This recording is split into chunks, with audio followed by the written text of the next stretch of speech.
Do I have a pointer?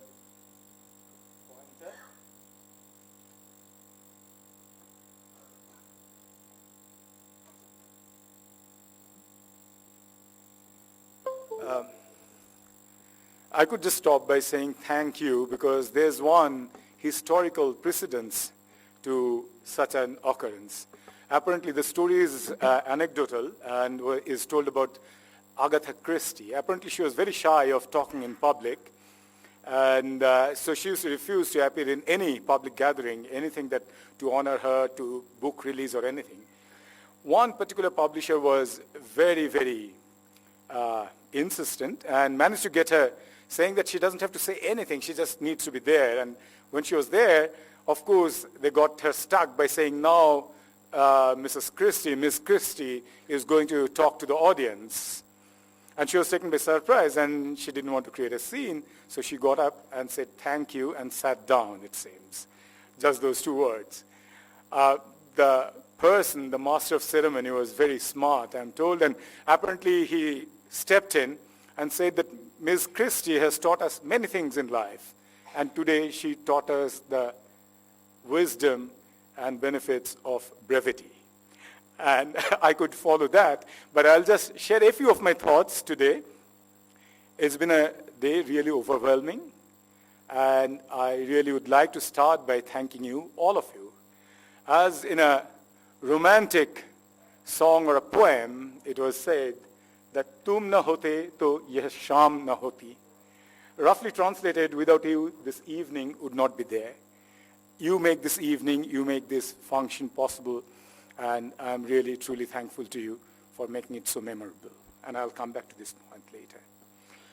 But before I get carried away, I must mention this point that I was asked, what is the difference between a felicitation program and a funeral? And mind you, who asked me this question is the convener of the organizing committee of this function.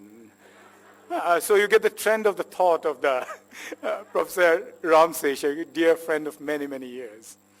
And he pointed out, apparently the difference is not much. It's just that in the former, in the felicitation program, there's at least one person who's trying his best to believe all the good things that are being said. So this is his introduction to what the felicitation program was going to be all about. But the way I look at it today, in fact, today I'm here 60 years of age, whether you believe it or not, that's what it is. And I really see life as a journey in faith. Of course, my foreign friends would immediately agree, seeing this picture, that it has to be a matter of faith to be driving on Indian roads. This is one of the safer roads inside the campus, and as you can see, that guy is safe. He's just got past it. But he's got his eyes on that guy. And look at the wheels. And this guy is not wearing any helmet. He's also watching him and hoping that he can get past, and this guy is trying to target as much as he can.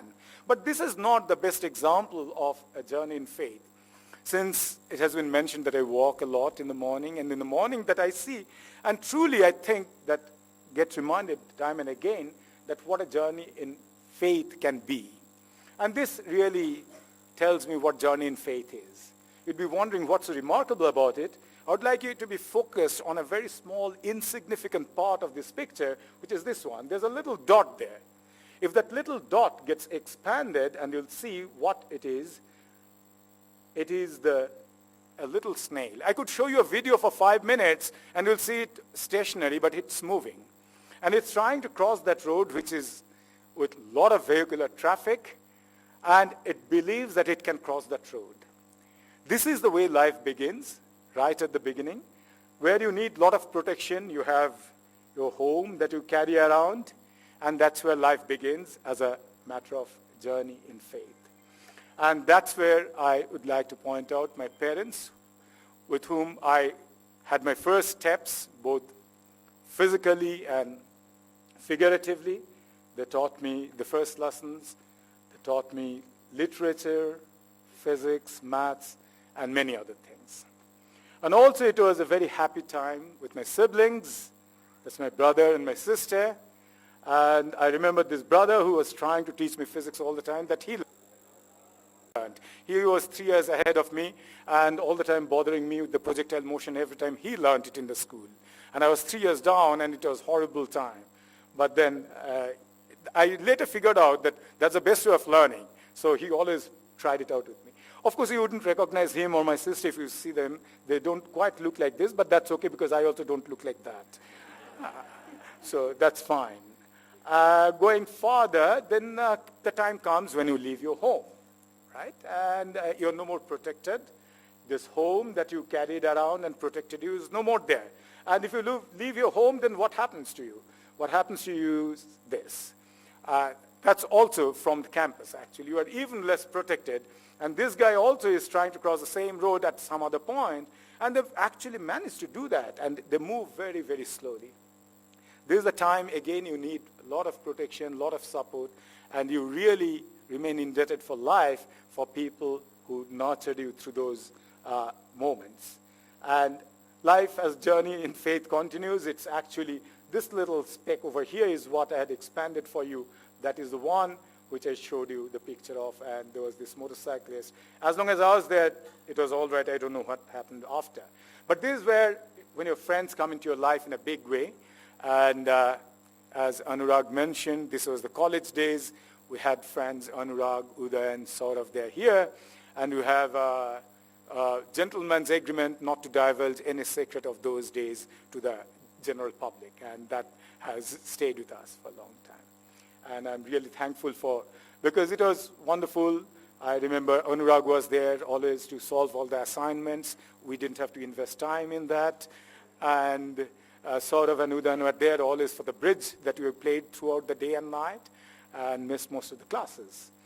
And there I met a girl, and here's that girl who has remained a friend since then. And there's been, of course, difficult moments in time, in life. It has not always been easy. There are always difficulties. But to borrow a line from one of the poems that you wrote, Mamun, never a dull moment. And I think if I think that this smile was for me, and if I see that smile even today, I think my day is made, and it's been a wonderful time. And then came the next big thing, wanting to do a PhD. That was a big move in life. And the person that I went and asked whether he would have me as a student showed such incredulity at the first meeting, said, "Who, you? PhD? With me?" Asked me whether the football had hit my head. And those of you who were there in the first lecture of his would remember his mentioning that. But then when I persuaded him, got him around to talk about it, he taught me one thing. He became much nicer. He taught me one thing. He taught me two.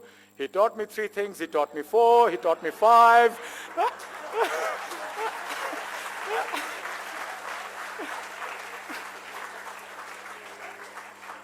And then he figured out what I had learned, and then he made this face. And this is when a very calming influence came in to protect us. That's Mrs. Rao, who was always there as a sort of a mother figure to the group, and she always protected us, and it's been really wonderful time and journey through life. And not only she had such a calming effect on us, she had a calming effect on others too, and that did help us indirectly a lot. And this is a time a lot of friendships started. This is also the time, as a footballer, this was mentioned, unlike the madness of cricket when I was born, cricket was sort of popular, but not as popular. But I come from Calcutta. And in Calcutta, you had to play football. If you didn't play football, you were disowned by the community at large. So I was a footballer. And I knew the importance of the backline, because backline is very important. Backline is very, very important, because when your offense, your aggression runs out on you, and you have nothing else to go forward with, then this is what saves you at the end. I mean, the backline has to be very strong. And I paid attention to build up a good, strong backline, and that is over here. And this is my fallback line in life. The three wonderful children that we had. And of course, they don't quite look like that any longer. They look a bit different today. And that's Atish, Anish, and Akash. And it's been wonderful to have them. It really brought in a sense of balance and gave us a meaning of life from a different perspective other than the professional one, and that was very important. And then began the professional career, starting from the PhD days, where we had many colleagues, many collaborators, and many more friends. This was a wonderful time. There are several of my PhD time friends. Professor Ishnath spoke, Vishnu Kamath is there. I've had wonderful colleagues, many of whom you met on stage and off stage. They've been organizing this. Some of them couldn't be here today. And it's been a wonderful journey through life. They have provided and supported me at my difficult times. I've had difficult times like everybody's share. It's natural in human existence, but they really have been there always for me. I'm not going to name each and every one of them because then it'll run, your dinner would be over. So that's a very long list. But I must gratefully acknowledge the way they have enriched me in my life. Well, other happy things happened during this period. Of course, I showed you this picture, but this picture also got filled in with 3 wonderful girls who came into the family via the boys. They brought so much of joy. They bring so much of joy and happiness to us. They strengthen the fallback line that I talked about. They're also greatest critics of me. So they keep my feet on the ground. Because in your life, first it's your wife that keeps you all the time giving you the reality check. And then it's your children and then their partners. And that's been wonderful. And in fact, I can twist around the Keats famous line and say, a source of joy is beautiful forever. But I would like to, this was taken recently at a place, and it so happens, it wasn't by design, that there was this little statement was there which says that small investment today, large assets tomorrow. And that takes me to the next comment that I would like to make. A small investment today, a large asset tomorrow, and that's what the group has been. All students, postdocs, secretaries, and everyone else who spent some time with us. Not everybody is here. There are many of them here, and some of them couldn't be here. It's been a wonderful time being associated with them. They have given me a meaning of life, a purpose in life, and that's been so wonderful. As I told you that, they told you, in fact, that I always warn them before they join that once they join, they'll begin to see my canine, which is otherwise well hidden, and the horns will come out and the tail will show. But then they don't believe me till it is too late. But then recently, one of these prospective students met one of my students saying, how is it to be in Didi's group? Apparently, this student seriously told this probable candidate, saying that, I don't know how it will be when you are here, but you'll be a very happy person leaving the group.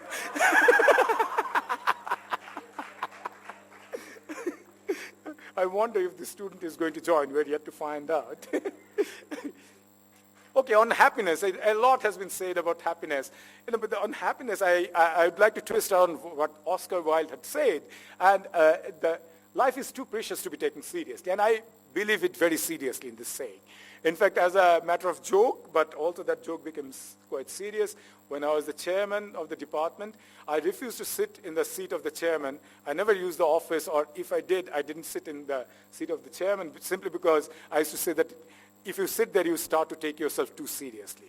And I avoided that for those 3 years, and I think it was used by the guest professors most of the time.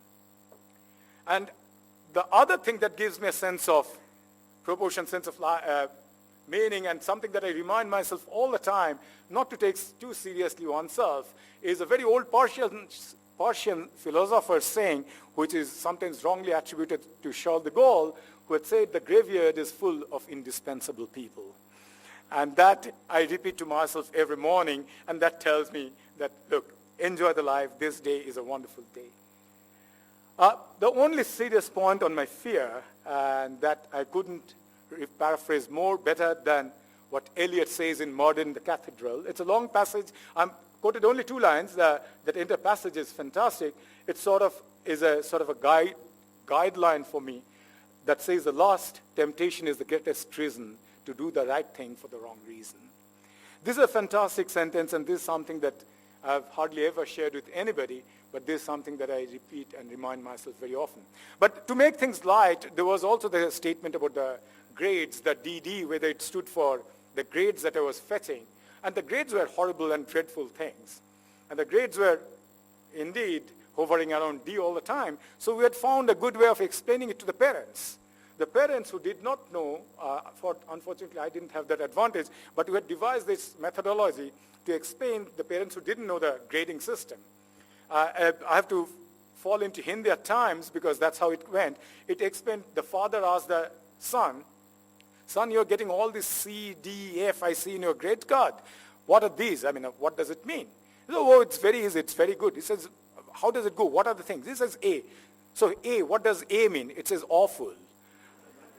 And then what the hell is B then? Well, B is bad. C, chalta hai. Chalta hai is average. D is damn good. And F is fantastic. So with this reinterpretation, we managed our life very effectively to pass through IIT Kanpur.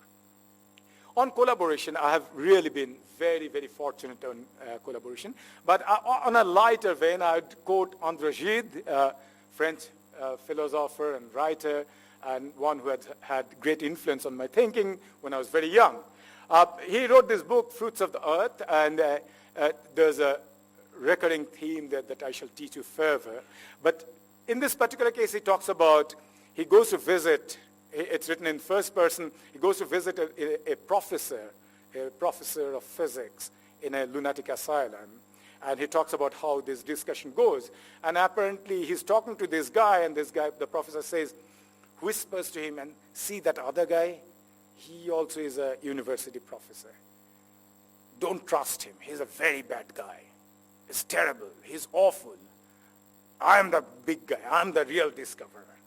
So then Gide asked, what did you discover? The button, whispering, the professor confided in me. And he, I asked, pointing to the inmate in the next cell, the buttonhole. So you fought? Naturally, responded the professor. This sort of, in a very early age when I read it, I figured that there's something good and buttonhole to be together and not to fight with each other. And that's why I decided that collaboration would be a good thing to do. And this belief has actually shaped my approach to collaboration and to life. And that's why I've had the great fortune to have collaborated with great many people. It's not just science, they have enriched my life. I thank them for everything they did and everything they meant to me. Life is also a leap of faith. If you walk around again on the campus, you'll find this caterpillar jumping down from these very tall trees. This is the one that I had to take from the internet. The other pictures are actually from the campus. In this last 2 days when I thought of taking this picture, I didn't find them, but they're often there. And they're hanging in the midair. They're held in space by an invisible thread that helps them not from falling down. And they really have to climb all the way up. And while they're climbing up, they're allowed to, this journey is the meaning, because they're allowed to dream that they're going to become a butterfly at the end. Whether they become a beautiful butterfly or a not so beautiful moth or something else is not the point. But there's a journey ahead, and thinking of the journey, it took a leap, and this leap of faith that it will not crush and fall down to the ground, but it will be held in place, saved from falling down by the invisible thread. And I believe this invisible thread is what all of you have provided to me. My colleagues, my friends, my collaborators, my well-wishers. It is seen, it is unseen, it is felt, it can be defined. Many of it cannot be defined. And it has been wonderful, and I thank you, each of you, for providing me that invisible thread. I have collaborated professionally with many, many institutions, with ISC, JNC, ISCS. I've had tremendous overlap with many scientific organizations, DST, CSIR, CEFIPRA, IUS-STF, and I've always been tremendously supported by each and every member that I met, and it's been a wonderful feeling and a confirmation of the faith of leap that I had, a leap of faith that I had taken. Thank you for helping me to dream.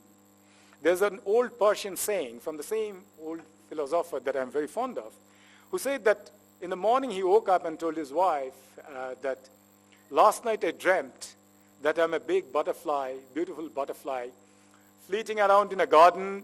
There are a lot of beautiful flowers. And now sometimes I think whether this life is a dream of a big butterfly. And I always found that is a beautiful thought.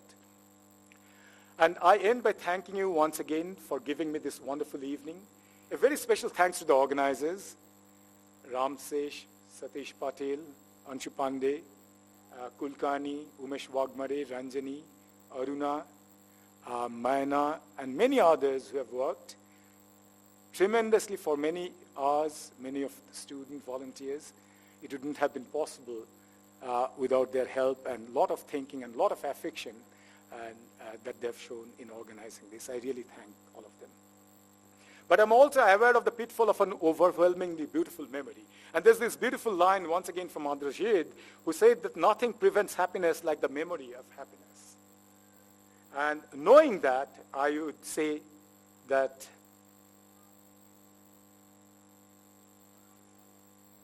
so while I shall definitely and irrevocably remember with great fondness this very special evening, I shall also look forward to many interactions with each of you individually and collectively, to the deep sense of happiness that you bring me, and to this everlasting friendship. Each day is a new day. So let me end by quoting from Rabindranath Tagore, Abar jaginu ami, ratri holo khoy, papori melilo bisho, ei to bishoy antohin. What it means, roughly translated to suit my purpose, is that yet another day I wake up and the darkness is driven away. Once again, the world is revealed to me like the blossoming of the flower, the never-ending surprise. Thank you.